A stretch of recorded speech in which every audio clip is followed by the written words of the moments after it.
Hi, and welcome to the Bacon and Eggs Podcast!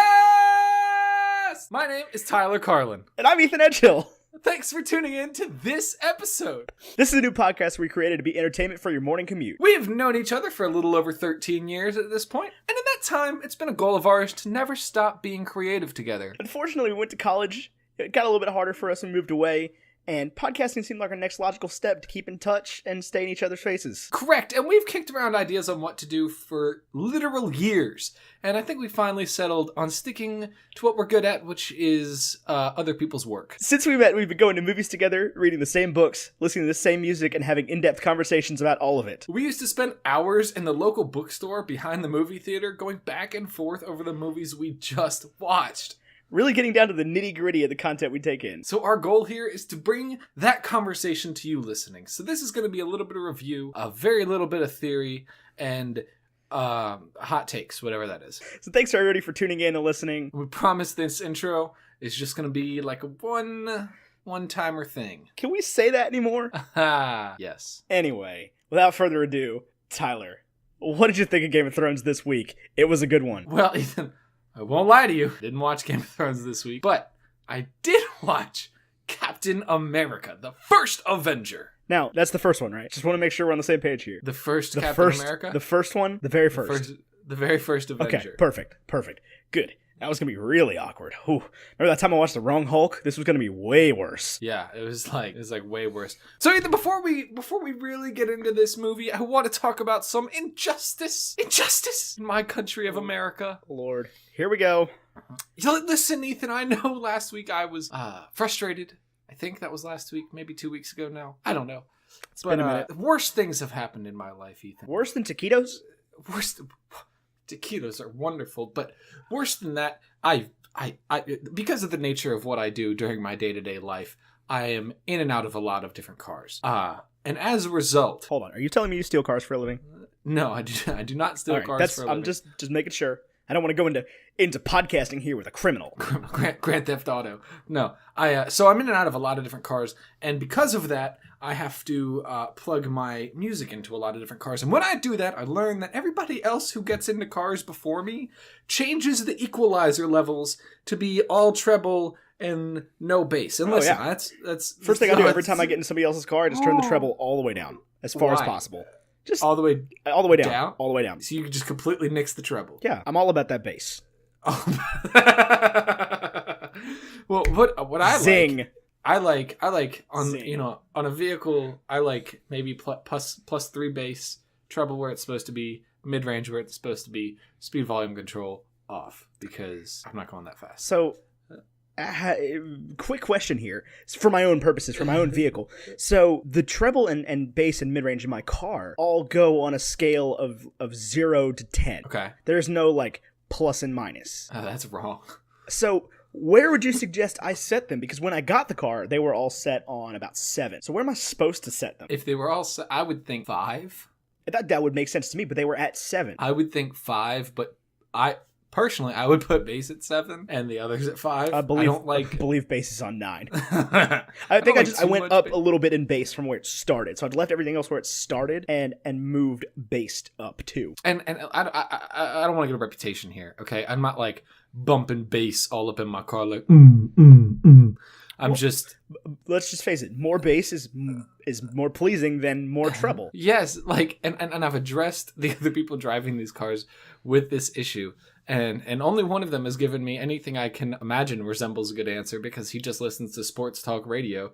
And apparently it sounds better with a little bit more treble because the way radio waves work. Yeah, and that's but everybody else. Because cars normally have that setting where like if you just listen to talk radio, there's a setting for that. Your iPhone will do it too. It's got like a spoken word setting. And it basically pulls some of the bass out because people get really bassy with the bottom half of their voice and it just ends up sounding terrible. Right, but the other people that are in and out of these cars, I've heard what they listen to in the car and it's songs that would sound better with more bass. So why on the world are you turning the treble up and the bass down to 0 in all of my cars? Maybe they're doing it just because you're the one that says something about it. But I haven't said anything about it in a long time. There's no way they remember. And there will be cars that come in and that the people driving these have never met me. They're still wrong. Who is doing this? The world's out to get you, Tyler. World's out to get you.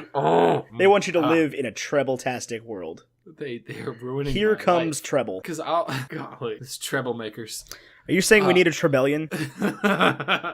Yes. So anyway, to Ethan, tell me about the stats on this movie. So this movie came out on July 19th, 2011, which as of today was approximately, give or take, 2,275 days. Wow. That's a long time. With a budget of $140 million, this movie actually did make, I can never remember how you do these. It made $370.6 million. Now, is that net or gross? That's gross. That's gross. So what do you mean? Is that net or gross? There's no taxes. I know, but is that including the $140 million or not? I don't know. Okay. It's what Wikipedia says. Well, if anybody knows if that is before or after the $140 million it cost to make this movie, I'm sure I sound like an idiot even asking. So this movie earned 80% certified fresh on Rotten Tomatoes. So the first one of those we've had since Iron Man. Iron Man was like 95. Iron Man was loved by everybody. And it got a 77% audience rating. So again, critics liked this better than audiences did. I think I can see why. However, still a failing grade on Metacritic with a 66 out of 100. Metacritic hates us. Metacritic hates everything. Metacritic is awful. So there we go. Okay.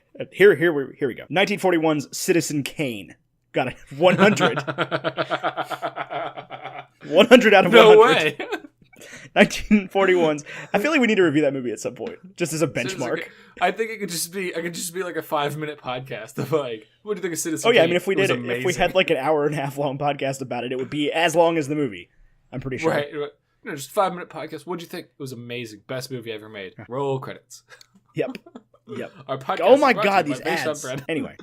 So yeah, Citizen Kane, just for a frame of reference on how Metacritic works, Citizen Kane, greatest movie of all time, is literally the greatest movie of all time. It got a 100 out of 100 on Metacritic. So Metacritic likes one thing. They like Citizen Kane, but everybody likes Citizen Kane. I mean, there are a lot of people haven't seen it. Like a lot of living people have not seen it. Yeah, a lot of dead people have. It was made like before World War I or World War II or during. I mean, when you think Cap would have seen it? I would imagine. I bet he still watches it. Probably. I mean, that was it a Mets game or a Yankees game at the end? The Dodgers game was 1941. It was neither a Mets game nor a Yankees game. There's no way he was listening to a not Brooklyn-based baseball team. He was listening to the Brooklyn Dodgers. Oh, man. Detail I would never like Jackie have Robinson, played for the Brooklyn Dodgers. Nope. Yeah, the Mets didn't exist and also aren't in Brooklyn. Whatever. And the Yankees are also not in Brooklyn. What is it? Queens and the Bronx for Mets and the Bronx for the Yankees. Huh. Anyway, so Ethan, they moved in 1958. Movie starts out and it starts with like the opposite of an origin story. We're like in the future. Yeah, no, we get people walking through the snow. Lots of snow. Lots and lots of snow. I wasn't sure. I checked. I wasn't sure if it was the beginning of National Treasure or the beginning I mean, I literally wrote in here that I remember in the movie theater feeling like I'd walked in the wrong movie. The Secret Lies of Charlotte. I was like, I didn't even think that. I thought it was like sci-fi, like an alien movie, because they get this big ship and it's the government and everything, and I'm like, what is going on? So I was very confused. I felt like I was in the wrong movie. Even last night when I watched it, I'm sitting there like, is this correct? Because I did not watch this on a reputable source. I'll be really honest with you. I did. I rented it on iTunes. I watched this on. That sounds so illegitimate. I feel like I'm not allowed to tell people that that's where you watched it. I mean, whatever. Fight me, Paramount. Paramount, please don't fight me. So anyway, they drop into the ship. These nameless government bureaucratic goons. These white collars. These suits. Drop into the ship, and first note I have written down is that I've got chills. And then I said, is it chilly? Is that why I have chills? I don't know, but I've got chills. Yeah, and they go up, and they're like walking through this big ship thing. And can I say this? It doesn't. I know that it probably wasn't filmed on location, but it didn't. Like they didn't seem to be that cold. Like all these guys were just walking around in these big coats. And they just seemed like it was any other day. It was probably a soundstage. I'm sure it was a soundstage, but like I'm upset with this is my critique. I'm relatively certain they didn't just go to the Arctic. You don't think so? But yeah, I felt like they didn't look very cold. Like you watch Titanic and Jack looks like he's freezing.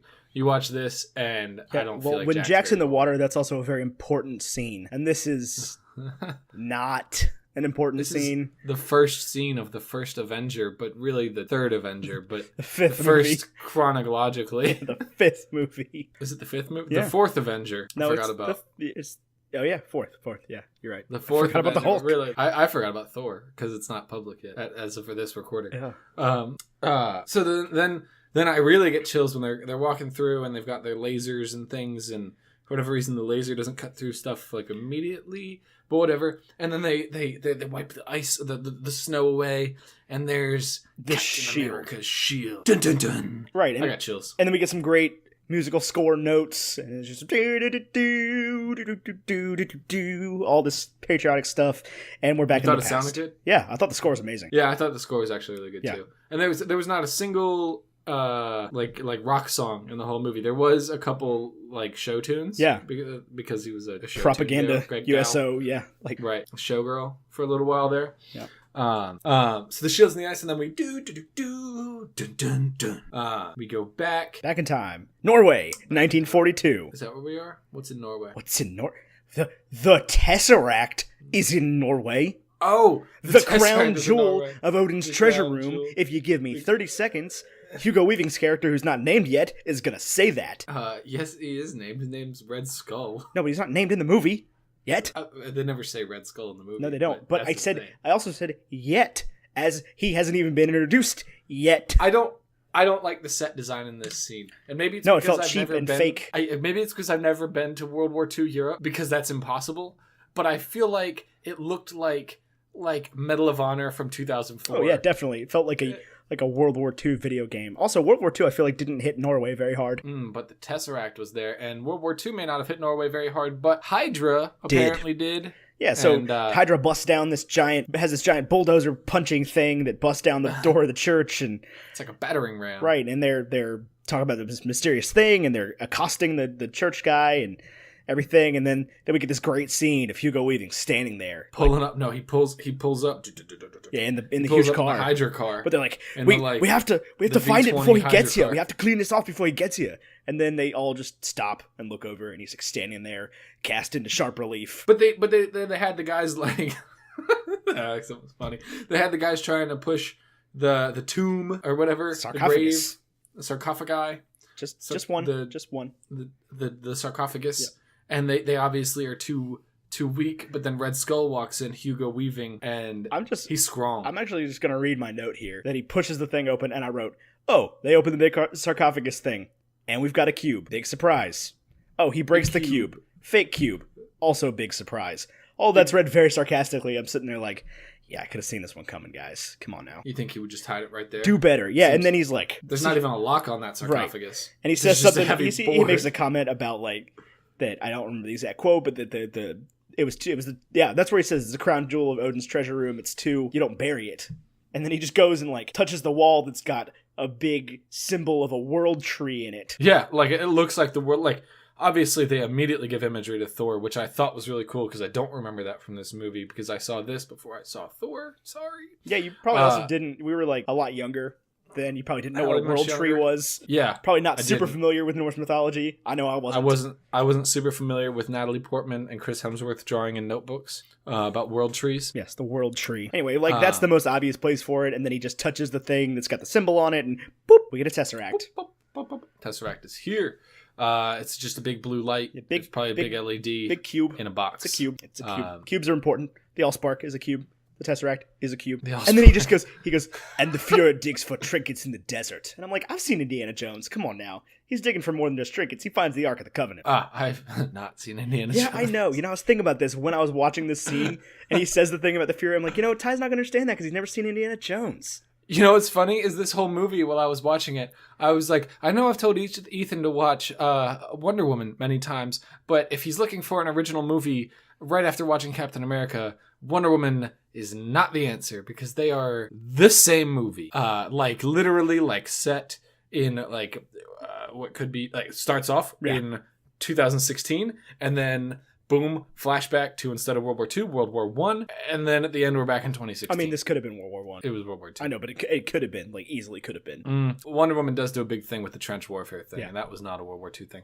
No, But so anyway, just don't watch Wonder Woman until you've like mostly forgotten this movie, Right. And then you'll be like, "Wow, what an amazing original film!" Because that's what you thought at the end of this movie. And then we get more. Actually, I may not have. We'll talk about it later, but I'm less impressed this watch around than I was the first time. Oddly enough, I am the opposite. I am much more impressed this watch through than I was previously. In fact, if we're judging like how many notes did I take versus how much did I enjoy this movie with an inverse relationship, I have very few notes, which means I really enjoyed watching this. I've taken about the same amount of notes for every movie. This one actually has 6 pages. I think that's congruent. I'm not positive. I don't have pages, although Thor has considerably less notes than this. I don't know. Anyway, we get to the U.S. Army. We get to America. It's go time. Let's do this. We got Skinny Steve. Skinny Steve. I tell you, I feel like every time I see Skinny Steve, I want to be like, man, the special effects on Skinny Steve aren't that good. But they're that good. They are, because it feels real. It feels like he really is looking like that. Feels real. The only reason you think it's not real is because you know what Chris Evans really looks like. And you're like, man, it's not that. Do you remember the time in college when we had a hurricane coming through and we had to leave within like minutes to go to a Halloween party 4 hours away? Yeah. And we've decided on Halloween costumes, and you're like, you know what? I'm just going to bring this leather jacket. I'll be pre-op Captain America. I was very skinny this year. I was very, very small. Yep. Very That was small, a great time. Like every time I see this movie, that's all I can think about. When I see Skinny Steve, I think of you explaining to every single person at that party who you were. I'm skinny Captain America. At that party, I believe we beat like Jenna Marbles and Tyler Oakley at beer Muscles pong, glasses. so- Not Tyler Oakley. Tyler Whatever. Oakley. I knew it was some other YouTube star. Not Tyler Oakley. Tyler Oakley would have been way less of a jerk than that guy. That guy was a class A jerk. So Steve goes to the doctor at the enlistment center. The doctor's like, man, what you doing Your here, asthma boy? alone. Yeah, your will not asthma let you alone go. would not let you get in here. And Steve's just like, oh, come on, man. I got this. I want to fight for my country. Yeah, let's go. Let's I go. want to die for my people. Yeah, yeah. And, I mean, he's like Mr. Poster Boy, even though he can't be, because he goes to the movies, and the guy's talking through the propaganda film, and Steve is just like, hey, man, shut up. This is a film about how great America is. You're talking to her in America. Like, his moral compass is pegged on north at all times. It's not even a compass. It's just a picture of a compass drawn on a piece of paper. Like, it doesn't move. Yeah. Yeah. So, I don't know if do you think he's like a product of propaganda, or do you Absolutely. Absolutely, I do. So you think that's why he cares so much about America? Yeah, I think that's the whole thing. Is he sees, and he says it later. He's when he gets to talk. I'm getting ahead of myself, but he starts talking to the doctor, and he talks about how he doesn't like bullies. That's the only reason he doesn't want to. He wants to fight. He's like he's not. I so jive with this. He's not. He doesn't want to kill people. He doesn't like bullies. So he sees. I think he sees the military as this like equalizer. Like if he can get in, he's as good as those dudes. Yeah, I agree with that, and that means that he can put the bullies in their place. You know, he's not like this. I'm a lover, not a fighter kind of approach. But then he does. Oh no, he's a fighter. He's just not a killer. He's not a killer. He's a protector. Right. Not a fighter. Right. He's all about big defense budgets. Right, and we get introduced to Bucky, pre-Bucky, like old. I'd forgotten about old Bucky, man. How great he was before he became Mr. Train Car, Flugelhorn, Bark Bush thing. Did you notice that they referenced that in this movie? I did. I had to pause it and replay. That was the point where I was like, oh, they really do have this figured out. Oh my gosh, they got the whole Winter Soldier ready to go. Yep. And so he's Bucky, man. He's confident, he's cocky, he's tall and big and handsome. Everything Steve's not. Which, like, Steve's still kind of handsome, even though he's real skinny. Like, he's still Chris Evans. Like, he still has the Chris Evans face. Yeah. I'll tell you something about Bucky, though, and this is my problem throughout the Marvel Universe, is that Sebastian Stan does not look unique enough, and his face isn't memorable enough that when he goes from, like a high and tight to a flowing mane, I can tell that it's the same person. Do you have this same problem, or is absolutely. Like, when he came back as a Winter Soldier, I'm like, who? Oh, Bucky! Bucky! Yeah, that guy. The old Buckarino. Yeah, that guy. Which they call him Bucky very little in this movie. Yeah, he's James Barnes for the most of it. Yeah. And I also don't feel like I love this movie, but one of my chief complaints with it is that outside of like a quick scene where Bucky beats up a guy that's beating up Steve, I don't feel like there's a ton of chemistry between the two characters, building me up to care. Yeah. when Bucky is killed Like, off. they've clearly got something going on in the background, but it's not explored enough, I think. Like, maybe if there was like a flashback within the flashback, and I guess that's why they couldn't do it. Right. Of like, Bucky and Steve when they were like kids and the same size or whatever. And I'm sure that was the case, and that's what they're trying to play at. But like, he goes through, everything to get Bucky back later on in the film, and I'm just like, why? Who is this guy to you? Right. And this guy like left and joined the division, like the infantry unit you wanted to join without, and I guess, it was y'all's like shared dream or whatever, but like, yeah, he gets, I don't know. He gets put in the 107th, he gets his orders, and Steve is like mad. Steve is like, why is this guy so much better than me? He's just bigger. He doesn't have asthma. Well, I don't think Steve is mad. I don't like, he doesn't have any. Steve looks mad. Steve, not mad at Bucky, but just kind of. He looks frustrated. Yeah, bitter. So Bucky's like, hey, that's my last night in town. Let's go to the Stark Exposition. And then boom, Jenna Louise Coleman from Doctor Who. I'm calling on you, Whovian fans. Yep, she's in there. Don't at me about anything after Matt Smith's death because I don't know what happened.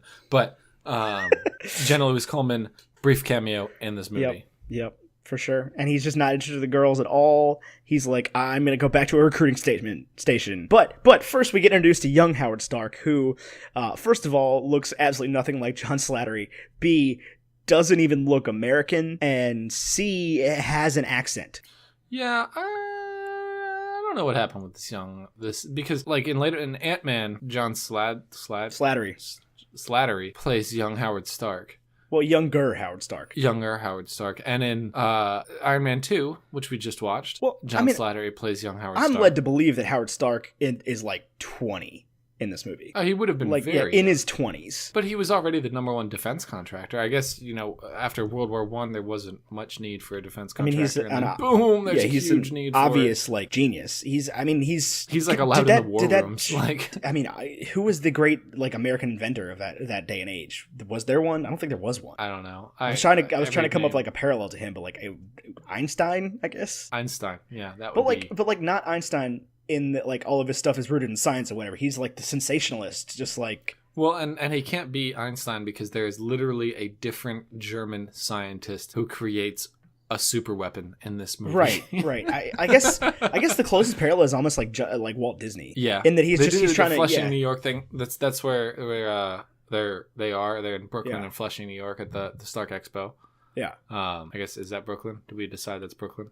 Oh, no, Flushing's in Queens. Whatever. But they're right next to each other. Yeah. I think. Whatever. People sorry, in New Yorkers, don't stop. crucify me. I think they're right next to each other. At me on Twitter. Anyway, so we get Howard Stark. He shows him the floating car, and it floats for like 2 seconds, and he just goes, I said a few years from now, it's going to work then. He's just like, ha ha ha. And then 70 years later, we still don't have floating cars, so... Yeah, well, Tony's not really working on Balls that. in your court, Howard. Yeah, Howard died in like the 90s. All I know is it wasn't a priority for Tony. Yeah, I'm just saying. He was selfishly trying to make himself fly. Right. And not flying cars for everybody. Making bombs. We went to a bunch of different wars. Yep. There was always a need for defense contractors and not a whole lot of need for flying cars. I know. Pity. Yeah, pity. So Steve's gone back to a recruiting station. Here we go again. We get this great scene of the guys walking up and they stand in the little thing and it shows them their face on top of like a U.S. soldier. And Steve goes in there and he doesn't even fit. Yeah, he's not tall enough. And that's great. He's so defeated. But he goes up and does it anyway. He goes and up to the station again and tries to get the medical exam again. And he's terrified because he sees the sign in the back thing. It's like, oh, falsifying your information on the recruiting thing is illegal, and the cop shows up. Yeah, and he's like, oh, crap. Steve, I don't think that rule was designed for you who's trying to get in the military. I think it was designed for people trying to not get in the military. I don't know. I don't know what, like, if Steve is anything to be believed, then the propaganda at the time would have led me to believe that everybody wanted to fight, and all men were like, I'm willing to go over there and lay down my life for our country, and Hitler's the worst, and Hitler was the worst. I'm not arguing with that, but I don't know if people were trying to get out of it, but I don't know. Maybe people were just as selfish then as they are now. People don't change, do they? Right? No, never. Nothing changes in real life. Yeah. Anyway, so I just feel like they're not going to arrest somebody for trying to get in the military. At least for like just trying over and over again. It's probably pretty harmless. They're not going to throw him in jail when he could be working in a factory making bombs. I mean, he could be in jail making bombs. Nah, I don't think so. Do tanks need license plates? Yeah, I was going to say, he can make a lot of license plates for Jeeps. He can make a lot of license plates. But then so Dr. Erskine comes up. Is that his name? I think so. It's Abraham. I'm so bad at it. Abraham. I noticed his name was Abraham Abraham. Erskine. Albert Erskine. Caesar German. Flickerman. Is that the same dude? Yeah, they're both the hosts are in this because it's him and Toby Jones. Oh, so Ethan, real quick before we continue, I absolutely love the soundtrack of this movie. It overall sounded really nice. What are your thoughts on that? I mean, I thought the soundtrack was great here, but as long as we're talking about listening to things, let me tell you something real quick. This podcast, Bacon and Eggs, is now brought to you by Audible. And you know what came out today? Do you know? Turtles All the Way Down came out today by John Green, famous author. The Fault in Our Stars, great book, one of my personal favorites. But he released his new book today as of recording, which is, I guess I'm just dating this to October 10th. But you can get that book on Audible, and you can get it on us, free if you sign up for Audible right now. All you need to do is go to audibletrial.com/eggs, and we'll give you a free month of Audible, and then after that, it's up to you, but for the free month, get Turtles All the Way Down, get another great book. They have something like 180,000 titles on Audible. I love it personally. I use it all the time, pretty much every day, and I'm listening to Turtles All the Way Down. That's all I'm saying. Bacon and Eggs also brought to you by Pumpkin Spice Rockstar, the greatest energy drink for the fall. Bring it to your favorite movie theater, but hide it in your purse while you watch Thor Ragnarok. Man, Pumpkin you would Spice not Rockstar. believe how often I do that with my Pumpkin Spice Rockstar. Dr. Abraham Erskine comes in now, and he gives Steve a test that he can finally pass. He asks him one question. All he asks him is, do you want to kill Nazis? And Steve says, I don't want to kill anybody. And he says something I really jive with, something that really hit close to home for me personally, being like a little guy in high school who was bullied. He's like, no, I just don't like bullies. Oh, it's a great line. I had chills. I was just like, Steve, you spoke to my heart, man. He's not a fighter. He's a fighter. He's not a killer. He's not a killer. He'll do anything to fight for the little guy. Yeah. Mm-hmm. So the doc offers him, he goes, I would give you one chance. And Steve just goes, yep, what's up? Yep, I'm in. Because he is literally willing to do anything. Like Bucky brought these two beautiful women with him, and Steve's not even a little bit interested because all he wants to do is fight to protect the people of America. And he's not even interested in women because later in the movie he even talks about how I've never had a dance partner because I've never found somebody that I'd want to dance with. And maybe when this is all over, I'll try harder. Or maybe she says that. I don't remember. But he's not even interested in romance. Right. That's how deep in it he is. Exactly. And the doc says a great thing. He says, so many big men fighting this war. Maybe what we need is a little guy. And that's all Steve needed. That's the whole thing, the thing he's been waiting to hear his entire life. I felt good for this dude at that moment because I'm like, man. I don't think that's what Steve wanted to hear because he doesn't like to admit that he's the little guy. No, but he's being given a chance. Right. For the first time ever. And he gets that 1A stamp. Oh, good scene. Love it. And then back to Germany. Auf Deutschland. Yep. What's going on in Germany at this point? We're in Hydra HQ. They've got the Tesseract back there. It's the Johann Schmidt and Dr. Zola are doing something to the Tesseract. They're decoding it. Do you love Dr. Zola? Oh, he's great. I mean, not often do I think a villainous character can be cast simply because of the way that they look as a human being. And in this series, we see a couple examples, but mostly not many. The only one I think that really the costuming and stuff and the actual look of the actor really matters that much so far, I think, is Whiplash. Correct me if I'm wrong. It reminds me of almost the campy style casting and stuff we got from George Clooney's Batman movie, where Bane is just a big beefy dude. Right, and the Penguin is just a little guy. Well, that's Michael Keaton. Is it? I don't know if it's Michael Keaton, but it's not George Clooney. George Clooney is against Mr. Freeze, Bane, and Poison Ivy. You're right. Mr. Freeze, Arnold. Anyway, so they're doing something to the Tesseract. They're doing something to it. They're decoding it or imbibing it or they're something with it. And because they just turn a knob and stuff starts happening and he's just sitting there going 10%, 20%, 30%. I'm like, great, we can all count. Thanks, man. Don't know what's happening, but cool. They do a lot of this counting up from, and they get to, from 10 to 100% to some random metric, and because Howard Stark does the same thing.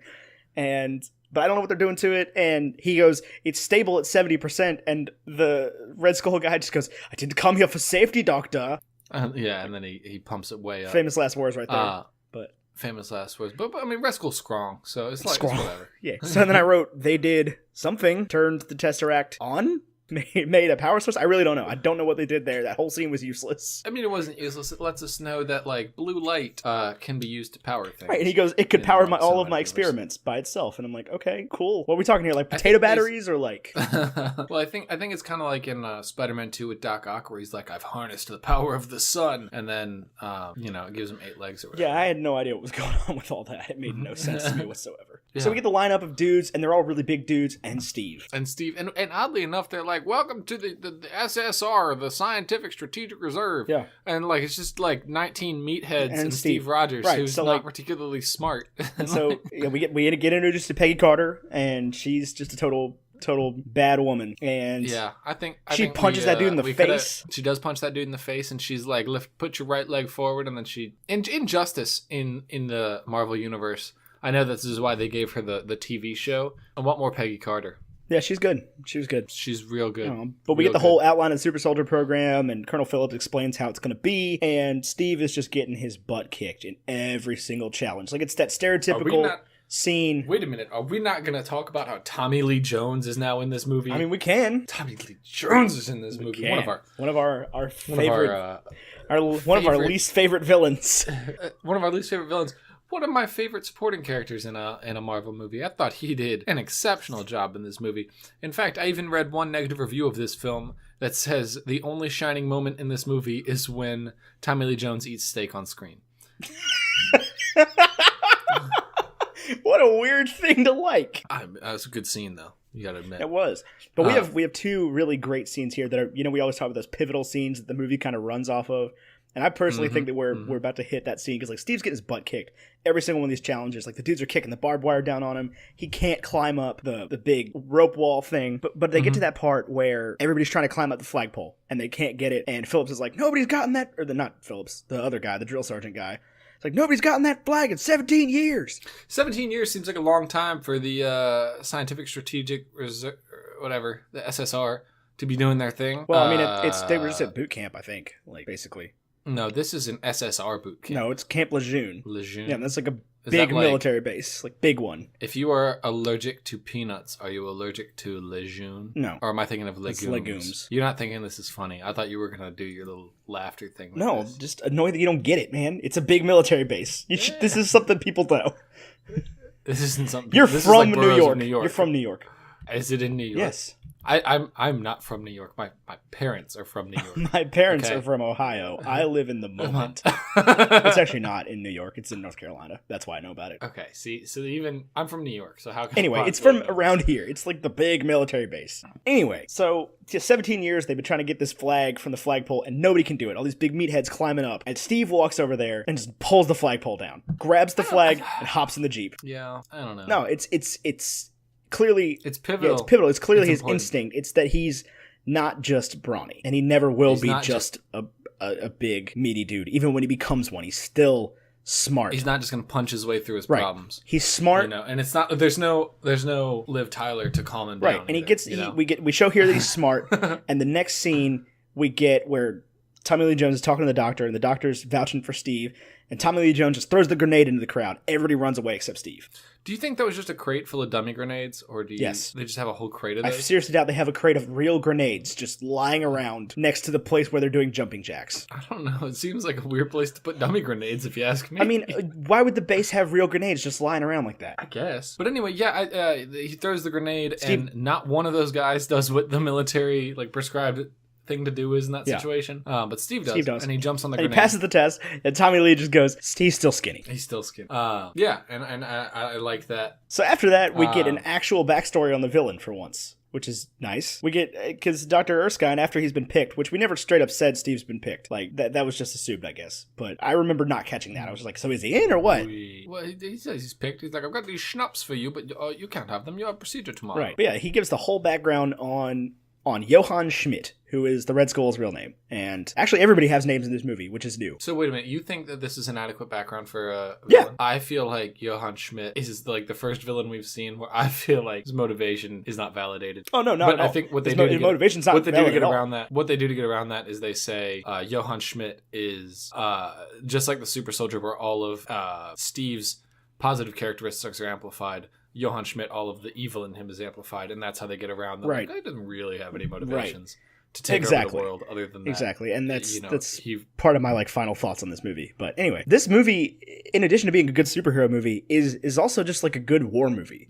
In that, like, you get the German that you're supposed to like. You know, you got the doctor, the German that's like good. He's gone to the good side. And he gets that whole line about so many people forget the first country the Nazis invaded was their own. This is just at this point, it's just a good war movie. Mm-hmm. But I thought that was cool. But yeah, everybody has names this time, and I was very pleased with that. It's like everybody's got a name. Yeah, they keep saying like Agent Carter. We know who they are. They keep saying. I guess they probably had feedback after Hulk that was like, man, nobody got a name in this movie.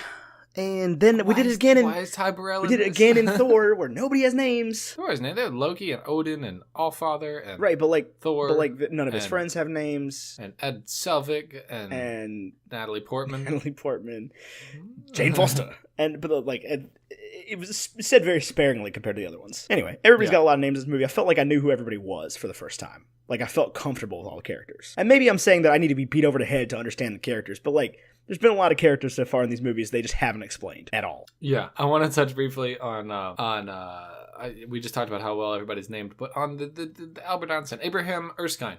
I made a note that was I like, you know, Tony was created by this. Tony wasn't created. He was created by Tony Stark, but he was assisted in his life was saved by this guy from this terrorist nation or whatever, where there was all this conflict, and it seems like this guy would have been, you know, a villain. Like he gets there and the guy speaks their language and doesn't know if he can trust him. Blah blah blah. And then we have Captain America, who is created by a seemingly villain. You know, he's got this German guy in World War II. He even makes the comment, do you not trust me because I'm German? And he's like, no, it's fine, whatever. Yeah, and he clearly does. And that's when he has that line about the first country that the Nazis invaded was their own. Right. I think between those two characters, I actually like this one better than I like Yinsen. Yeah, I would agree with that. From Iron Man. I think that, and they both die while creating them. It's like very mirrored throughout. And then, which I think is relevant down the line because they become enemies and they have this sort of mirrored backstory, but whatever. I think that just the way he's developed, I feel like there's better chemistry between these two characters than there was between Yinsen and I would agree with that. Tony I would agree Stark. with that, absolutely. Well, because Tony didn't need a chance. Tony needed somebody to help him be Tony. Steve needs a chance. Right. Like this guy, like in Tony's situation, Tony's got all the power. This guy is just the resource he needs. And in Steve's situation, this guy has the power, and Steve is the resource this guy needs. And Steve is chosen because he's good. Steve is inherently good. And he says that, like, the line about that the strong man who's always been strong will only, you know, misuse his strength. But the weak man knows the value of strength. Right. He knows why it's important, and he knows why it's so right. great. I'm just saying. We go back to Germany, and this is a great scene. It's a great scene. You know why? And this is something I've never caught the other, like, 8 times I've watched this movie, at least part of this movie, is he's got the artist painting him, right? Oh, you never caught that? In the silhouette, and all we see is the silhouette of him, but it flashes in real quick on that red paint. Mm-hmm. Oh, it was so cool. I'd never noticed that before. That was so sweet. Cool. One trope I don't like about this is they come to the scene and they've got Red Skull listening to opera, as though, like, listening to opera is inherently like villain thing to do. And it's like something you see over and over again in movies, and I don't like that. I think he was listening to a German opera. It's an inherently German thing to do. Was it Deflator Mouse? I don't remember what it was. Oh. So the piece that Johann Schmidt is listening to in that scene that you're talking about is Richard Wagner's setting of the Siegfried tale, in which Siegfried kills his best friends and seeks after the Valkyrie. Wow, that is so incredibly, like, beat you over the head with it. Yeah, but of course, yeah, for those people who know Wagner off the top of their head. I mean, I know a good portion of our audience is gonna know that and be like, yeah, obviously, guys, how did you not catch that right away? That's one of the most popular opera pieces there is. Catch it right away. So I think that's cool. It's a very subtle but also very strong hint at what's about to happen. Yeah, kills all his friends. Kills all his friends in that scene. Yep. Anyway, back to America. We get Steve and Peggy in the car. That scene you were looking for earlier, where Steve he's driving by and he's just like, I got beat up in that alleyway and on that street corner and that butcher shop, that school, that house, that guy's porch. Oh, and the noodles there. Yeah, and she's just like, why can't you just run? And he goes, well, when you start running, you never stop. Mm-hmm. Which. Yeah, I get that. She's obviously just smitten with him immediately, even before he's big. She just... Oh, I disagree. I feel like she doesn't... Oh, do you see the way she looks at him, though? When he gets out of the car? She starts flirting with him a little bit, but I don't think she really cares about him. He gets out of the car, and she's just looking at him like, oh, man, this guy. So they go into this antique shop, which is actually Howard Stark's lab underneath Brooklyn. I guess it's a lab. It's what, an an lab. One lab. One lab, please. It's basically Steve walks not in. Howard Stark's Labrador. Steve walks in and people start like surrounding him with stuff, and Howard Stark's there, and there's this big intimidating Operation Bay, and he's just terrified. He's a little terrified. He's a little nervous. He's like, "What have I got myself into? Oh my gosh!" And they sit him. But then he's also like, "There's no turning back now." They sit him down, and Dr. Erskine goes over what they're all going to do to him, and I didn't listen to a single word of it. He was just like, "No, we're going to inject him with this thing, and insisting, and we'll do this to him, and then everything else." And I'm like, and then you'll end result basically is he screams a lot and comes out as Big Steve. See, he gets into the thing, and he has this like, "I'll see you on the other side." Right. And then they hit him with the penicillin, and he's just like, "Oh, that wasn't so bad." And the doctor goes, "That was just penicillin." And then the whole thing like closes in on him and stabs him with like 1,000 needles. And he's like, "Are you okay in there?" And he's like, "Guess it's too late to ask to go to the bathroom." Oh yeah, shut up, Steve. They start the thing, and maybe they explain this in the science mumbo jumbo part, but all I could tell is that it gets really no. They're hitting him with Vita rays. It says it on the little dial that Howard Stark is like. It goes from 0 to 100%, and they're hitting him with Vita rays. And Howard Stark is like turning this big wheel. Get Vims at your druggist. Yeah. VI for vitamins, double MS for minerals. So yeah, he's doing the thing, and he's getting like his acne treated with the light for his face. Right, basically Peggy's like, shut it down. Howard's like, all right, cool. I'm just going to stop this whole $1 billion experiment. And Steve's like, no, shut it down. I can do this. And I'm like, you're going. I can take it. You're gonna die, dude. You're gonna die. Well, I mean, at this point, he's like, I'd rather, like, I'm willing to die for my country, and if this is how they turn it on all the way, get to 100% of whatever, 100% of something, and the generator shuts down, and the thing opens, and we got Big Steve. Big Steve's presentation. I need an honest opinion here. Does Big Steve look more or less ripped than Chris Hemsworth did in Thor? Much less. You think Chris Hemsworth in Thor looks No, bigger? He doesn't look bigger. He looks more ripped. It's Steve's he's like softer almost. Fluffier. Yeah. He's clearly not in as good a shape. He has been working very hard on that. I don't know. I thought that they were going to look, when Steve comes out, he's got like the bodybuilder spray all over him. Yeah. And he's just jacked. But yeah, I think Chris Hemsworth looks like more of an athlete because, I mean, at the end of the day, this movie is about two people trying to become gods. Right. And one's already Thor is the god they're trying to become. Anyway. Carter's really smitten with him now. She definitely gives him the once over. That's just like, all right, yeah. Like the first thing she does is like she reaches her hand out and she's like, nice pet. She's like, boy, you done got hot when you went in that machine. You done got hot. And I'm just gonna read what I have written down here because I actually don't like the way that she reacts to this because this movie is supposed to be about the power of the little guy. What makes him great is that like he's got heart and not muscles.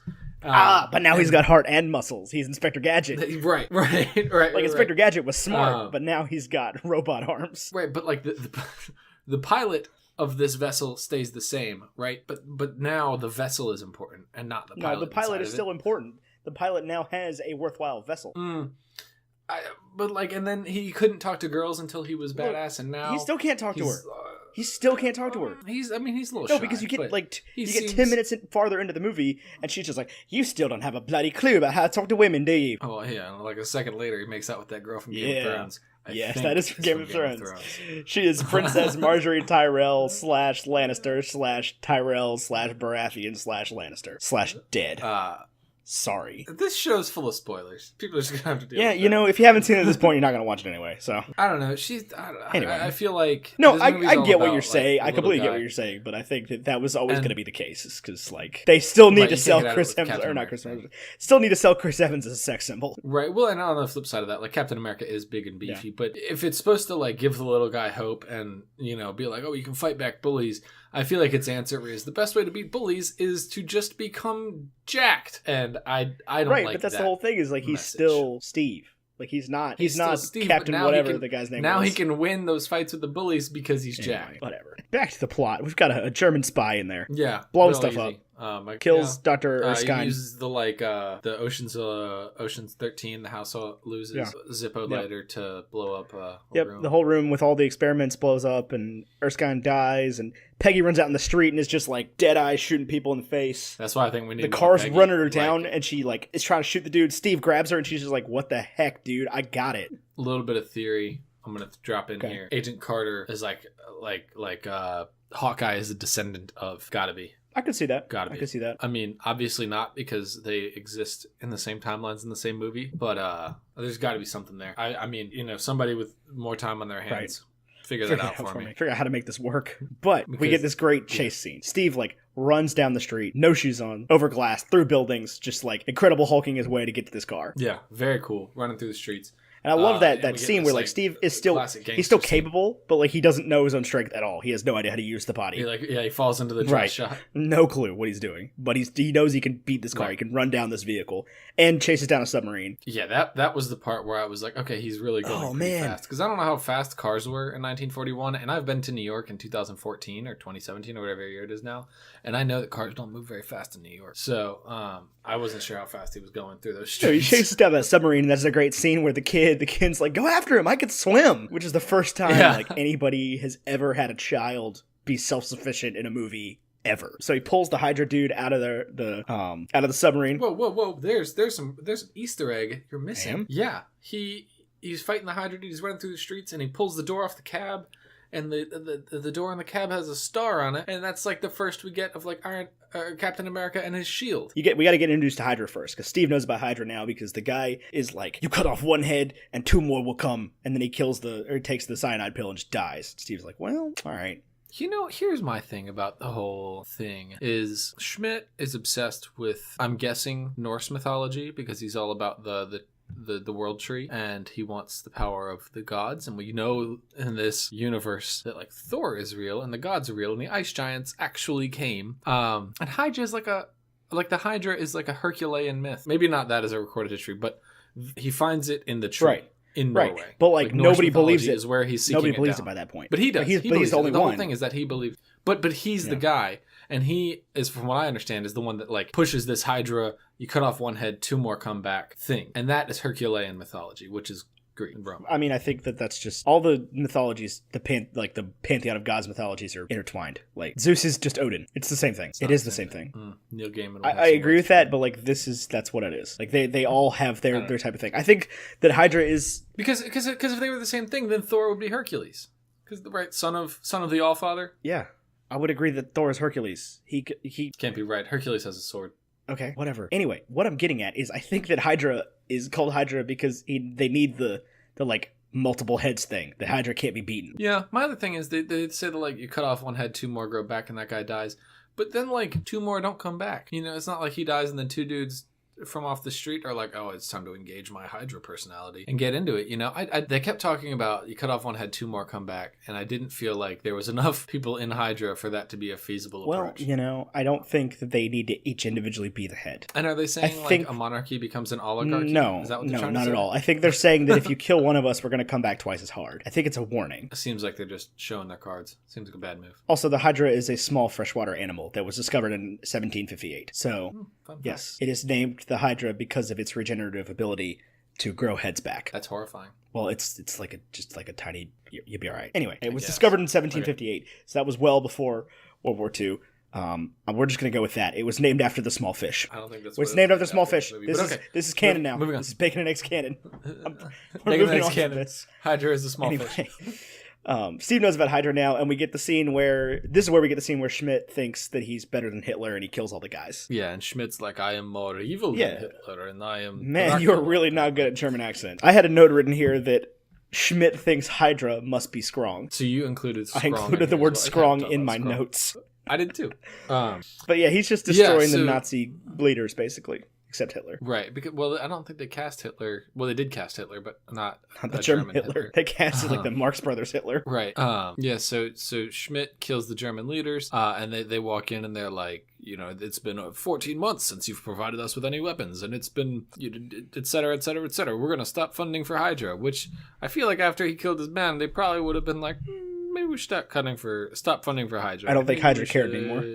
Where are they getting all their resources from? They're taking them. From who? The Nazis. This is the point where Hydra stops being the Nazis. Hydra is its own thing now. I don't think that the Nazis even exist anymore at this point. I mean, they right, did. But that's who the 100, the first through the 106th and the 108th on who were fighting. But right, I think this is the scene in the moment where Hydra becomes more important. Right, where we don't care about Hitler, we care about Red Skull. But at the end of the day, Hydra's attack... Who's like Mecha Hitler. Hydra's attack on Howard Stark and his boys on the SSR. Their attack works because they got what they wanted. Erskine's dead, the experiment's been destroyed, and they can't make more Steves. Yeah, so no more Steves. But they don't need more Steves. They just need one Steve. Well, they think they need more Steves. They need one Steves. Because Colonel Phillips is mad. Tommy Lee Jones is mad. He's like, Steve, this is your fault somehow. I'm going to blame you. We don't need you. You were we're going to send you off to El Guadalupe. So Senator Brandt wants to make Steve this poster boy for the... Well, and you got to jive with that. Like, the American government right now is just madmen, exactly. like John Hamm. So they get John Hamm, and they're like, well, he's not actually in this movie, but the admin of the U.S. government are like, we could make this pretty sweet deal for ourselves, and we could have you doing propaganda campaigns. So Steve's whole job is to sell war bonds now. I don't know what a war bond is, and I don't want you to explain it to me. I just want to admit that I don't know what it is, and I'm afraid to ask. So Steve's selling war bonds, and we get, like, a Rocky level montage that goes on here. This is a great montage. It goes on No, it doesn't. It was great. I was so happy. I was so happy because he gets better every time. At the beginning, he's got the cue cards at the back of the shield, and he's just like, Steve, I'm Steve. Captain America wants you to buy, what is that? War bombs? Bonds. Gotcha. And then he can't do it. And then it goes on and on and on. He gets better every time. And he's holding up the girls on the motorcycle with one hand. It's a great montage, dude. I mean, I'm a sucker for a good montage, but I thought this montage went on for a little while. It went on just the perfect amount because you finally see him and he says the last thing and, it cuts and there's no applause. And then he's in Europe and he's with the soldiers and the soldiers could not care less. He's with the soldiers. I don't understand how he doesn't know he's talking to the 107th. How would you have not figured that out? Isn't it like written somewhere on something that like your next show is the 107th Division? No, I think he was just performing for that camp. They had just gotten back from like a battle. I know. I figured. I don't know. I think he would have. They probably weren't the only dudes there. He seems like the kind of guy who was more interested in the different battalions. No, he was clearly done with the whole process at that point. He was over the whole thing. He was definitely sold on the. I get to be Captain America, the greatest. No, I don't think he was. I think he was so over it at that point. He's just like, I've done this 200 times. I'm mad because the first chance he gets, he's like, I'm done with this. I'm not going back to this life. Well, because this crowd doesn't like him, and he's like, you know what? I'm realizing that as effective as this is in the States. These guys are laying down their lives for us, and I think he's rediscovering his purpose, rediscovering what it was like he got into this for, and he's like, I want to be a part of this. I want to be one of these guys. I'm not sure I ever understood why he couldn't just be a soldier in any given battalion, just like an exceptionally good. Because they don't want him to. The government, the military won't let him. Well, he does it anyway. But before that, Carter's back. She comes to visit him, and he's doodling, and he's like extremely good. Yeah, that was a weird thing to put in there. Yeah, I was like, why is he such a good doodler? I don't know.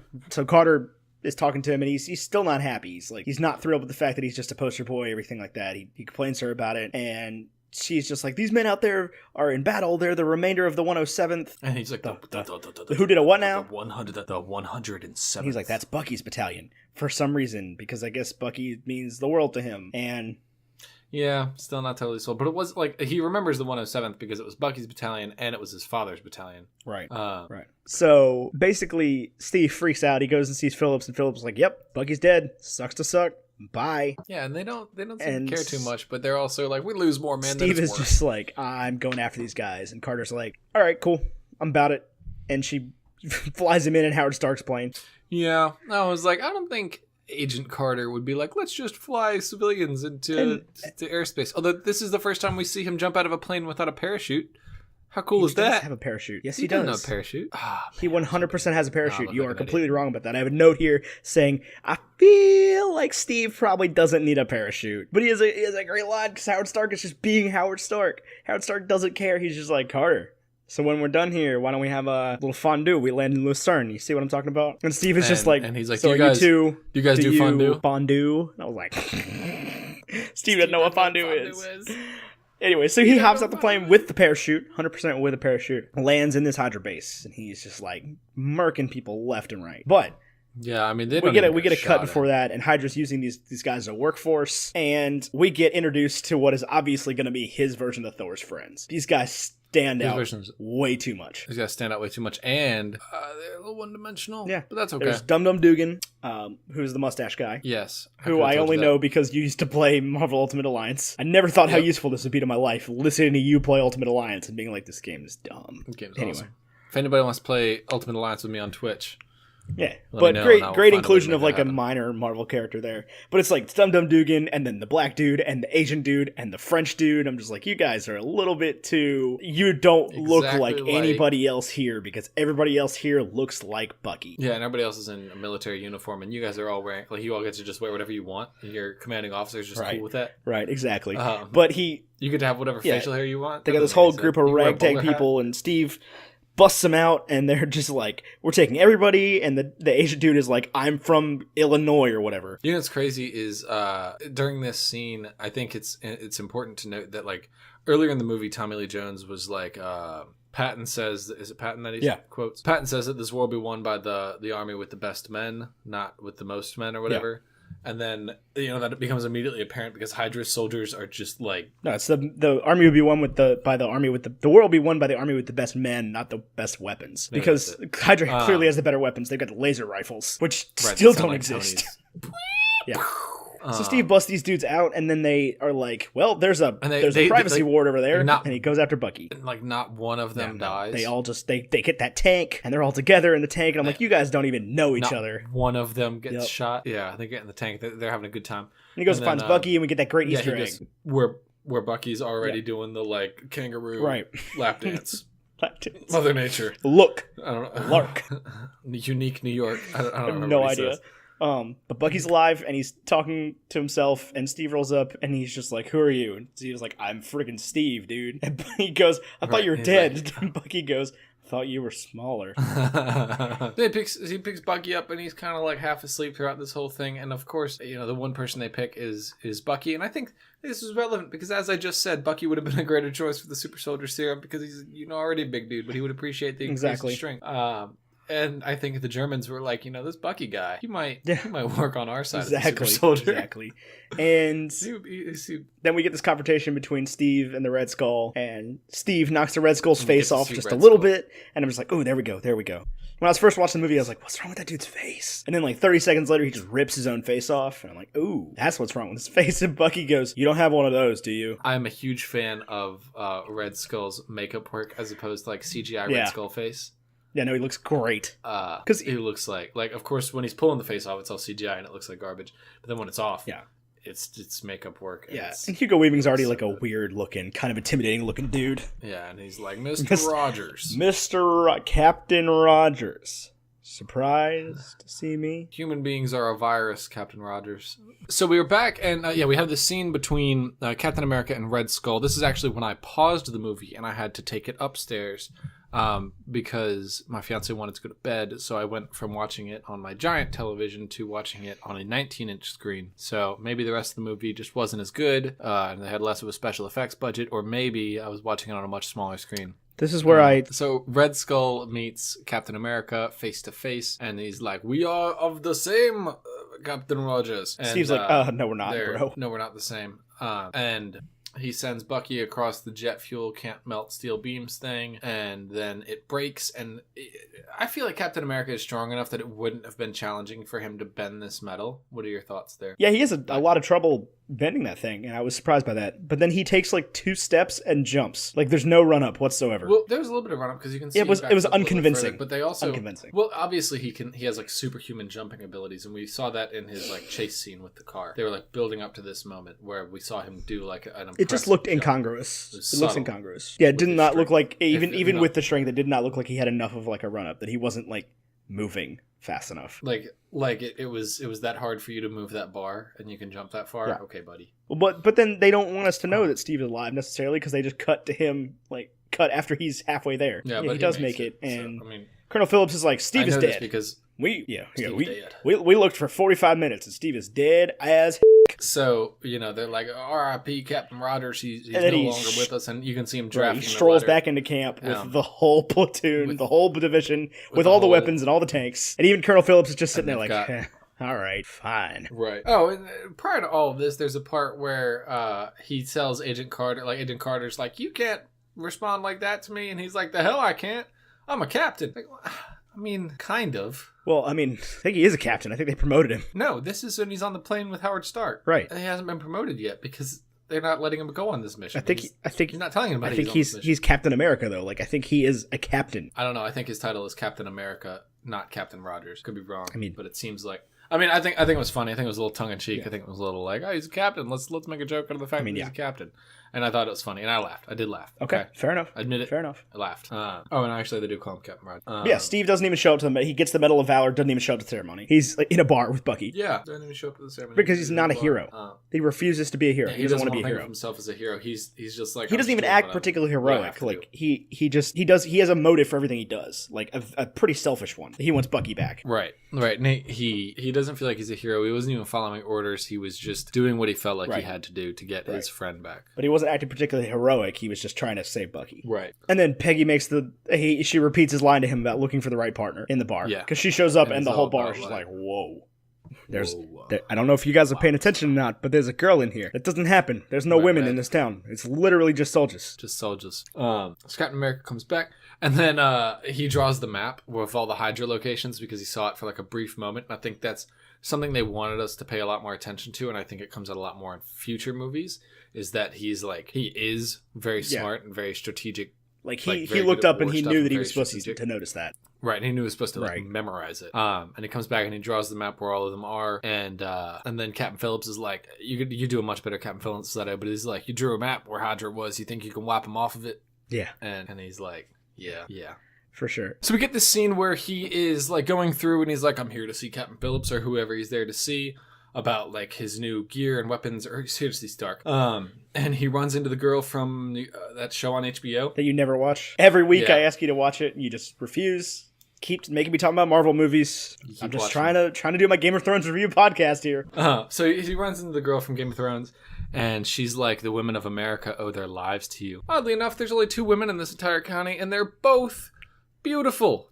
Weirdly enough, I believe they're still in Europe. Right, whatever. There's no counties in Europe. But like I think that there are probably more women in that county on this military base. What do you want from them? This barracks? Just saying. Like I think that was a stretch. So him and the lady, she pulls him in for the first kiss. And Steve's Peggy life. sees it, and she's mad. I wrote MAAAD. Yeah, she's real mad. I thought you and Stark were fonduing. And she goes, "You have no idea how to talk to a woman." I don't think that. I wasn't convinced he didn't know what fondue was until the next scene when Stark is like, "Man, it's just fondue cheese is just and bread. Cheese and bread, my friend." Yeah, but I think he gets that Stark was hitting on her. She gets that Stark was hitting on her. But I still think he knows what it doesn't matter if he doesn't know what it doesn't matter if he doesn't know what fondue is. He knows that like them getting fondue implies an intimate interaction. But to Stark it doesn't. And fondue is an intimate interaction. Because Stark's just like, once you get to figure out what you know and is going on in a women's head, that's when your goose is truly and thoroughly cooked. I try to stay away from women. I try to worry only about my work. I'm like, all right, Howard, you say that, but you're Howard Stark. You are literally just Tony. Yeah, I mean, there was like a scene earlier in the movie that I even made a note that he was a womanizer. No, he's just Tony. He's literally Tony. They're the same. They're the same, except he's not as good. Steve gets a suit, and Steve gets a shield. And he's got all these shields, and he's like, this one has guns, and this one has other stuff. And Steve's just like, nope, round one, circle, got it. And Steve's looking around, and they've only got one Captain America, and they've only got one vibranium shield, and he's like, oh, no, you can't have that one because it's vibranium, and that's all we got. It's like, okay. Steve's all you got. He's like, why? No, he says, why isn't the standard issue? Is what he says. And then he's like, this is the rarest metal in the world. That's all we have. And he's like, I'll take it. Okay, we'll see what else John has to say about that. And then Peggy shoots it, and it's just like, he's like, hey, what do you think? And then she's like, bang, bang. It is bulletproof AF. She knows it works though. It's Howard Stark. I guess Steve worked. I don't know. She seemed. She was pissed. I mean, like she shot that guy. But we get another big montage after this, and Steve and the boys. We're back up. There's something back up too. This is the next scene. I got thoughts on this. I know, but he's got his little group of misfit toys.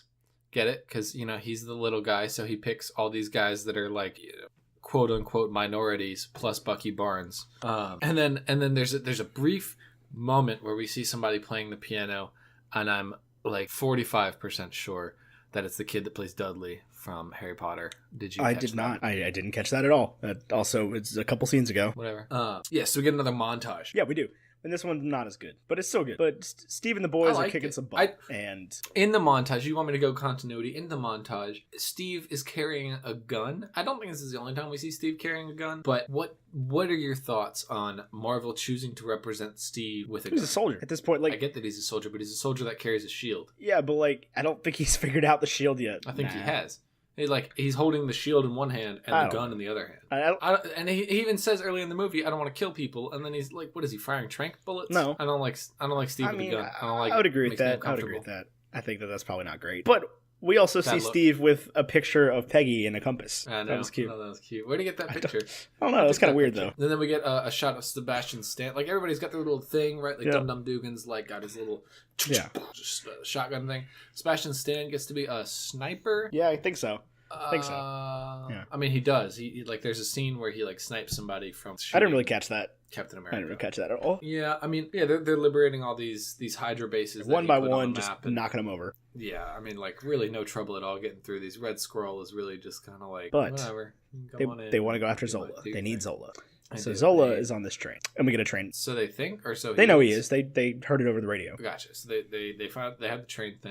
Big train fight. And I was kind of bored during this scene. Tell you the truth. Well, it was an unimpressive hallway fight. It was an unimpressive hallway fight, but it also just didn't seem believable that if they ziplined onto it, that any of them would be able to run on top of that train. Was hauling like too, right? Like except for Captain America, I don't feel like any of them should have had any. That train was hauling. It was going way too fast for those rails. That train operator was not being safe. Well, I mean, this was I mean, all I'm saying is that train would have come straight over the side of that mountain. Yeah. You think so? I don't know a lot about trains. No, 100% with you. Thing or two. Yeah, I mean, there's a train on my license plate. Big train fight. Nothing really important happens except Bucky dies. Bucky he falls off a train. R.I.P. Goodbye, Bucky. And then Chris Evans, not known for his wide range of sad emotions in acting. Yeah. He wasn't too busted up about it. I mean, he was busted up about it. You could tell they wrote it in such a way that he was busted up about it. But, like, they let other people handle his grief. They let other people interrogate Zola. And, yeah, they don't even bring him in.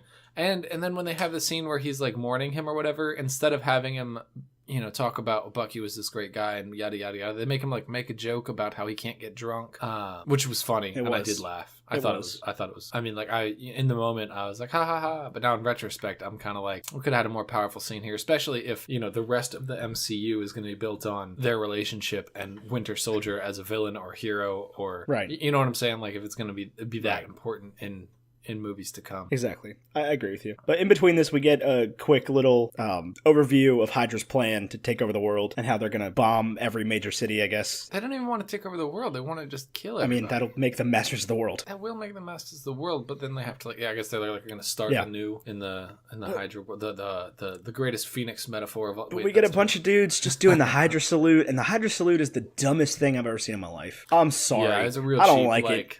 It's like, What's worse than Nazis? How about double Nazis? Turbo Nazis. Yeah, like turbo mecha psychic Nazis. Yeah, and then they're like, "Oh, we can't break into this Hydra base."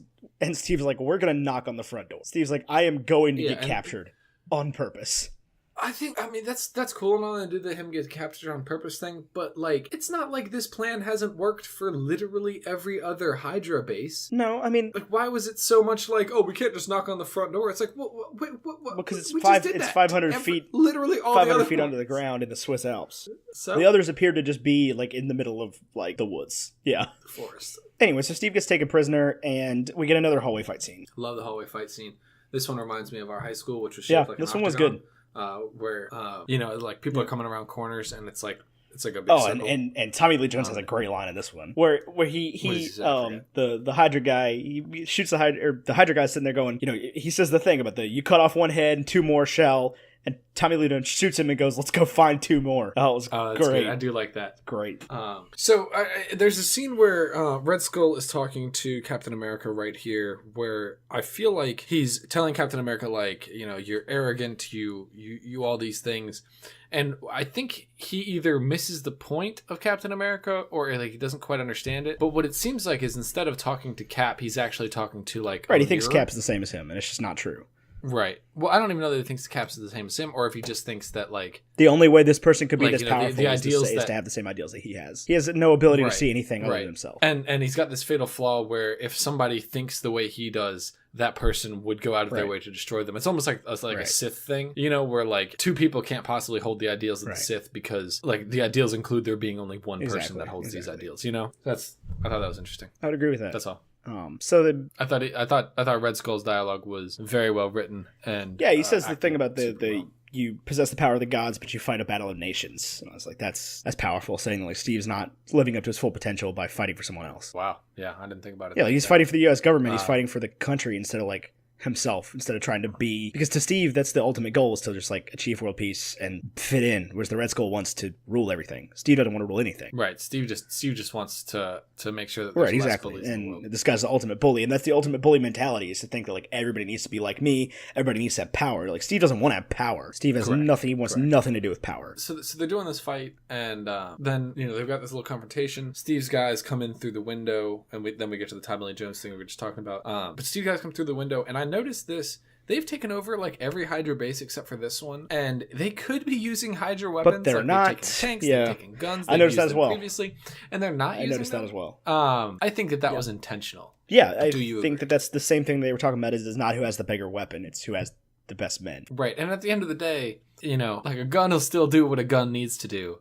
Just Red Skull's guns will disintegrate people, and these will just, stop them. Exactly. Entirely. But yeah, they get on the plane that's meant to take off the whole world, basically. The plane's going to destroy the whole world. And even then he says, like, if they destroy one plane, we'll come back with 100 planes. And I'm just like, okay, where are you getting this from? Where are you getting all these resources from? But they have Hitler, like... They have their kiss scene in the car. It has to happen at some point. Yeah. I love the kiss scene. Because they finish, and Phillips is just like, well, I'm not going to kiss you. Yeah, Tommy Lee Jones is like, no, I'm not. Yep. So get on the plane, buddy. Come on now. Good luck out there, kid.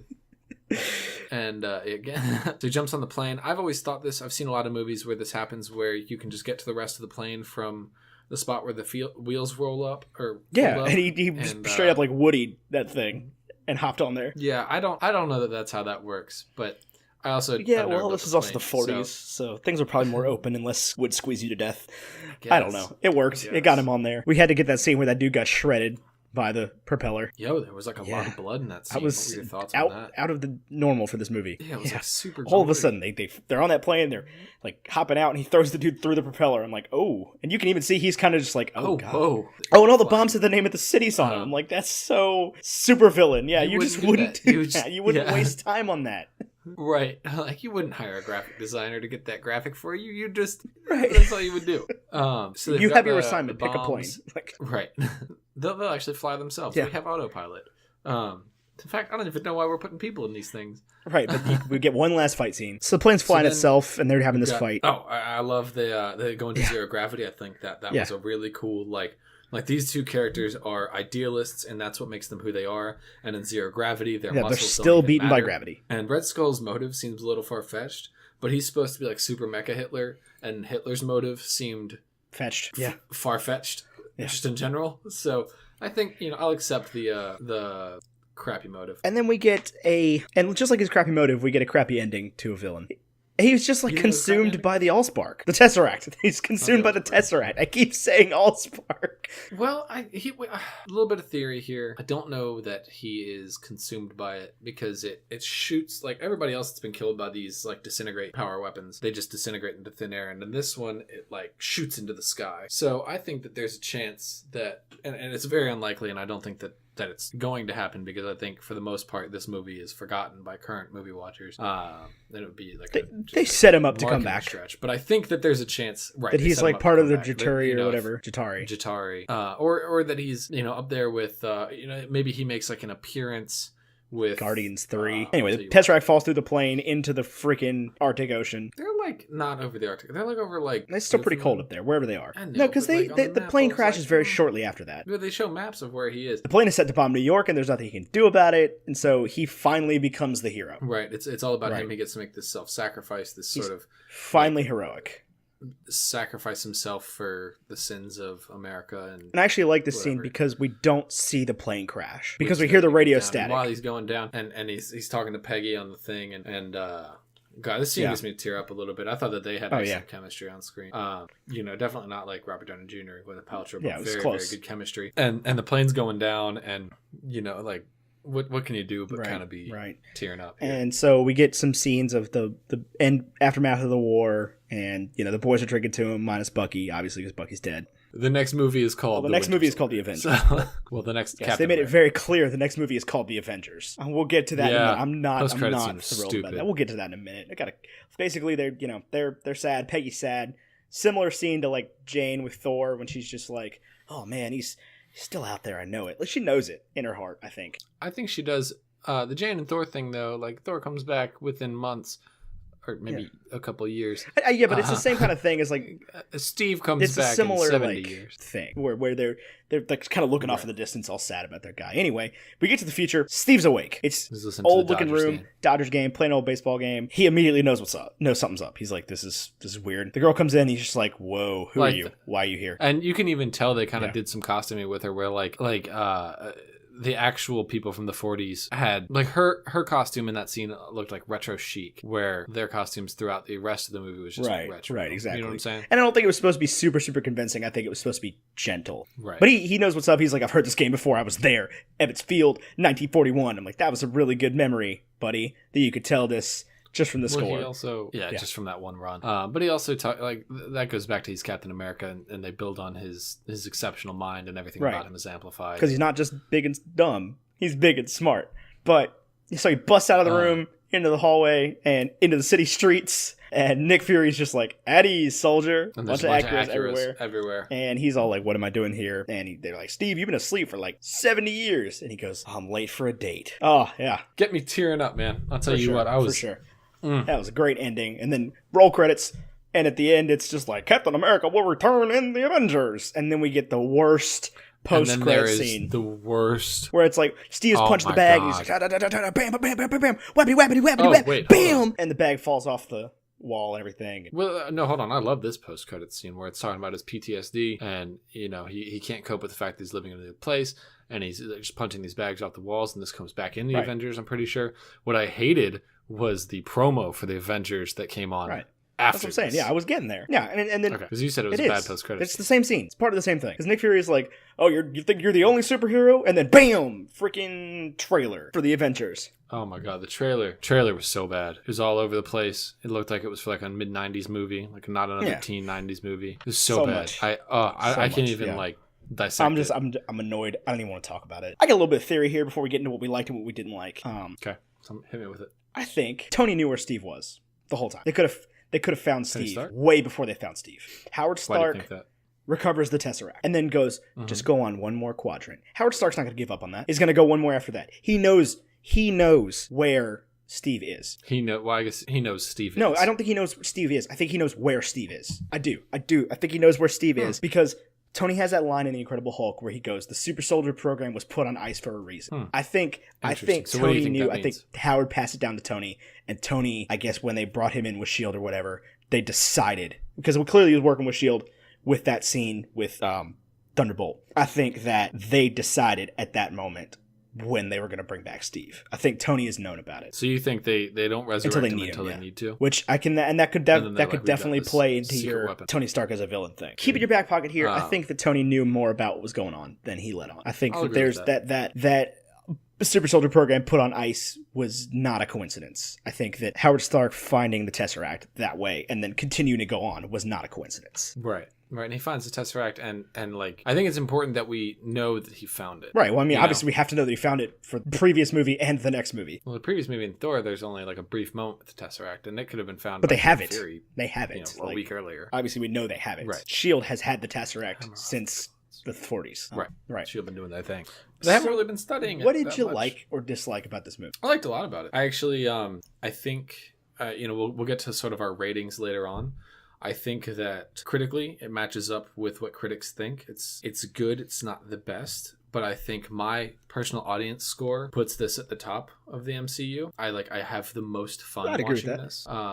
So far, anyway. I enjoyed this more than I enjoyed Iron Man. I'd agree with that. Barely, but I would agree with that. I mean, and it's a tough call. I mean, it's almost like a dumb dichotomy. Like they're both Here's my thought is I actually think the critic rating is too high on it. I really do. I think the 80% from Rotten Tomatoes is a little bit high. There's not really much to the story here. Like, it is absolute good with no gray area, triumphs over absolute evil with no gray area. And they triumphs over evil just by being generally hard-headed and just kind of toughen it out. Yeah, but I mean, it's like the little guy trumps the big bad.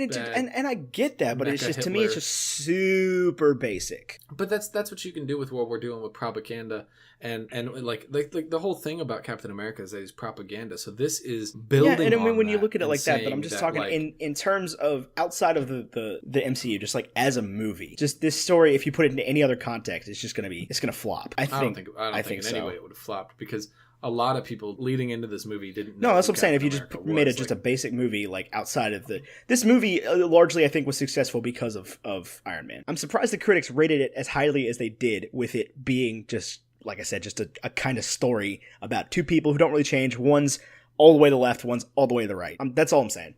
I agree with you there, but I think that the reason it gets such high marks is because it's kind of like in other works of art where it doesn't need to be this like ultra complicated thing with all these intricate details. It can be two static characters telling the story of American propaganda through World War II. I'm bad at liking those movies and taking them seriously. I am. Where you just put black versus white and I mean, you hang it in a museum. Because in the movies I generally go for, it's never that simple. I mean, basically this movie, it's like the painting I'm talking about. Half the canvas is black, half the canvas is white, and the caption says "The Folly of Man." I mean, that's this movie, and I think it does a really good job. And I think that it even makes like a historical statement about like in World War II, it was just this is propaganda. This is like America is that good, Germany is that evil. Right. Right. There doesn't need to be a gray area about it. I get where you're coming from. I smell what you're cooking. And even like they couldn't even make it like he fights Hitler, and there's no gray area about Hitler, and I think everybody's agreed on that. But they make it like he fights double Hitler. He doesn't raise one arm. Super Hitler. 2-armed. Super Hitler. He fights. Oh my gosh. He wears a blue suit and this guy has a red skull. You couldn't get a more clear picture of what evil's supposed to look like than the Red Skull. Right. Speaking of the Red Skull, let's do villains. I like. Do you like Red Skull? I do. I like Red Skull a lot. I think that in later films, his little peon frog scientist man is more evil than he was in this movie. And he is a recurring villain, which I am like excited about. I don't think we get enough recurring villains in the Marvel Cinematic Universe, except for Loki and this guy and Winter Soldier. So where we got a power ranking? Where do we put him? Well, first of all, let's give him a rating between Tommy Lee Jones in Batman as Two-Face, Michael Keaton and Batman. No, it's not Michael Keaton Batman. That's Val Kilmer Batman. Ledger's joke. Try again. Yeah. That's Val Kilmer. That was the one Val Kilmer. There are two Michael Keaton, one Val Kilmer, one George Clooney. Val Kilmer. 3 Christian Bale. 3 Christian Bale. So far, 1 Ben Affleck. 1 Ben Affleck. He just isn't Batman vs Superman. There's not a standalone. There will be. No, they're like making it. Like Ben Affleck. I like him. I think on the Tommy Lee Jones to that is a 1 out of 10 scale. You can use a 1 out of 10. I'm just saying. I don't know. Because if you don't, then you're like, he's a Red Skull. Yeah. You said in the Incredible Hulk episode, I think that Abomination ranked an abomination. I think he is better than Tommy Lee Jones. Obviously, not as good as Heath Ledger's Joker. I mean, we're looking like 6, 7, or like 4, 5, or like. I think I'm in the northern end, the 7 to 8 range, because he gets to be like, because they give him the backstory of when you take this serum, you get to be just an advanced version of all the things you've already been feeling.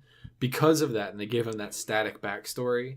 I think that he gets to just be evil for the sake of being evil. Right, and I naturally don't like evil for evil's sake, and so that I have trouble with it. So I'm giving him like 7, just because there is a slight lack of motive. I think that his end game doesn't make much sense to me. He wants to rule the world just to make it a terrible place. That's he's just like a like supervillain, just general like cartoon type supervillain where he's like, I want to rule the world. What do you want to do with it? I don't know.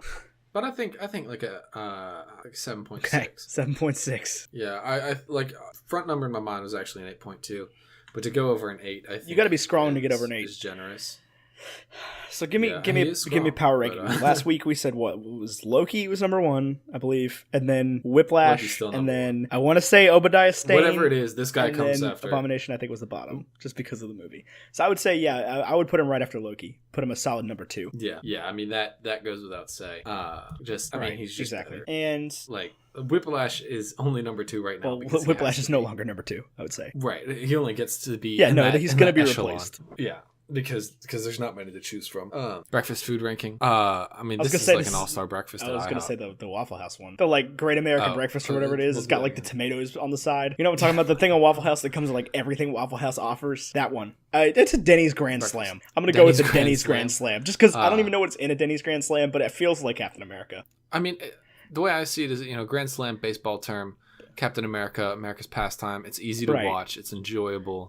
It's very static. You don't have to worry about like good versus evil. Somebody's gonna win. Someone's gonna lose. Am I really cheering for the right guy? And I jive with that. I think the Great American Breakfast or whatever you call it, the Star Spangled Platter or whatever. Like I'm talking about like a plate of pancakes with like red sauce and blue sauce, like strawberries and blueberries on top, and like sugar and stuff. Yeah. I think it ranks well. It's delicious. It's easy. Doesn't IHOP have like red, white, and blue French toast? Isn't that a thing? I don't think so. But yeah, I mean, if you try to give this something sophisticated like a shrimp and grits or like I explained the shrimp and grits already. We've used the shrimp and grits. You have a different definition for it, but like I'm not reusing that. But I'm talking about complicated dishes that you can put a lot of thought into, like a shrimp and grits. There's no eggs Benedict. There's no it is just. I think Denny's Grand Slam? I think he's the Denny's Grand Sandwich. Actually, is what it's called. There's a Grand Sandwich. So yeah, I'm sticking with Denny's Grand Slam. That looks good to me. Denny's Grand Slam feels about right. So where do we put this in the power rankings? You're gonna say number 1. I want to say number 1. It's tough to say that because so I think it's tough for me to say this because I think Iron Man is a very, very good movie, like exceptionally good, and it's tough to like watch any of these and then go back and watch Iron Man again and be like, that's the best one. But I want to go ahead and dethrone it. This your number 1. This is my favorite so far. Okay, it's my number 1, and then Iron Man, and then Thor, Iron Man 2. Oh yeah, Thor, and the Incredible Hulk, 2, which will stay solid last, I would imagine, the entire time. So we've done our power rankings. We've done. All right, thanks for listening to Tyler and I here on Bacon and Eggs as we talked about Captain America: The First Avenger, which we just listed at number 1 on our power rankings. And that's something. Undid Iron Man. We hope you enjoyed this podcast as much as we enjoyed that movie. You can find us both on Twitter to reach out to us. I'm at AmeriCarlin on both Twitter and Instagram. But the zeros or the O's are zeros. W0WN0W. I'm really regretting that Twitter handle now. Let me tell you that much. Oh, I love it. I'm stuck with it now. Except for it's not. It's the superior exclamation.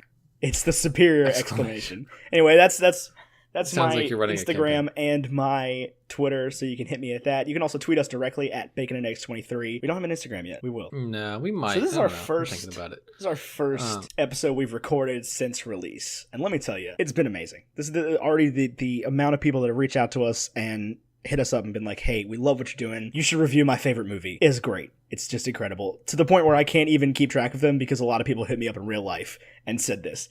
So I'm going to go ahead and say, if you have any suggestions for what we should do in the future, we're on this Marvel thing for a little while, but we'll get off of it eventually. And if you have any suggestions for what we should do in the future, hit us up at baconandeggsmedia@gmail.com so that I have a track record for what you want us to review. Yeah, and it's been just an unbelievable amount of support we've received from friends, family, and new listeners, and we're so excited, and we're really loving that you are enjoying this, and we hope it is something that we can continue to do.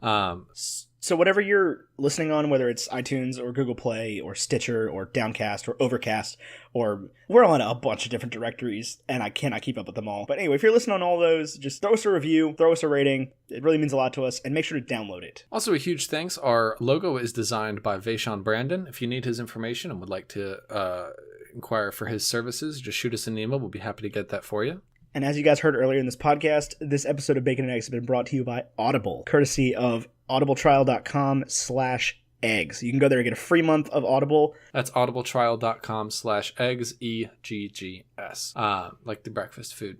Now, for next week, I'd recommend that you watch the next episode of Game of Thrones. But if you don't have time to do that, maybe take somebody out for dinner and a movie and go see The Avengers. If you can find a movie theater that's still showing The Avengers, let me know where that is, because I would love to come see it with you. You know, if you need a cute date idea, we used to do something in my house called $8 Movie Night, where we would buy a $3 bottle of wine and a $5 movie, and we'll watch it on our home theater. That's a great idea. I've actually never thought of that. Thanks, everybody, for tuning in and listening to us talk about Captain America for a very long time. We hope you enjoy this episode and every episode we've got. We've got 4 out at this point, and guys, it's just been incredible. Thank you so much. Join us next time on Bacon and Eggs when we talk about The Avengers. Arrivederci. AOL Instant Messenger.